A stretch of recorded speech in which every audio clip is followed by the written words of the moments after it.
तर मित्रांनो, स्वागत आहे आणखी एका व्हिडिओमध्ये. रात्री 2 वाजता मला उठवून आलेत, म्हणलेत मॅगी करूया चला. तर मॅगीसाठी आम्ही चूल बनवली, चुलीवरती मॅगी तयार ठेवली. सुशांत कधीपासून जाळ पेटवायचा प्रयत्न करतोय, पण ते काही पेटलं नाही. पण तरी नशीब एकदाची पेटली आमची चूल आणि आम्ही मॅगी करायला सुरुवात केली. पाण्यामध्ये कोथिंबीर वगैरे टाकून आम्ही ती चुलीवरती ठेवली. नंतर शेकोटी पेटवली, मग शेकोटीनं नाही आपलं जाळ पेटवला. ॲक्च्युली शेकोटी झालेली त्याची, हे बघा. मग मी पण आलो, शेकोटी गेली. मग आम्ही त्यानंतर जाळ वगैरे कमी पडला म्हणून जाळ घ्यायला गेलो. सुशांतच्या घरातून जरा डाळ ढापून आणला आम्ही.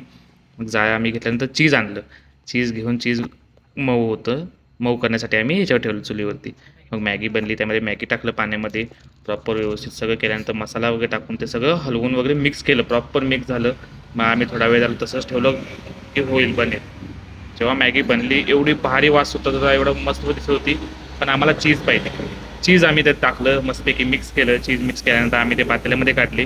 आणि आम्हाला भूक एवढी लागली होती, आम्ही ते घेतलं आणि इकडे तिकडे न जाता, इकडे तिकडे विचार नाही केला, डायरेक्ट आम्ही बसलो रस्त्याच्या मधोमध. रस्त्याच्या मधोमध आम्ही बसलो खायला आणि आम्ही खायला केली आता सुरुवात. मॅगी झाली एवढी भारी होती की तरी गरम आहे काय कोण काय बघत नव्हतं, आहे तसं आम्ही खात होतो. आता रिव्ह्यू ऐकू अर्पा मामाकडनं की मॅगी कशी झालेली. भावा खायला लागल्यात बघ, मग किती छान झाल्या बघ. बग पातील ओढून खायला लागल्यात. त्याच्यावर तू विचार कर, किती टॉपचा विषय आहे. ओके. मॅगी झाली एवढी भारी होती की गरम वगैरे काय न बघता आम्ही डायरेक्ट ती तोंडात घातलेली आणि लिटरली भांडी पुसून पुसून सगळी पाच चाटून पुसून आम्ही खाल्लेली भांडी. एवढी मस्त मॅगी आम्ही बनवली होती.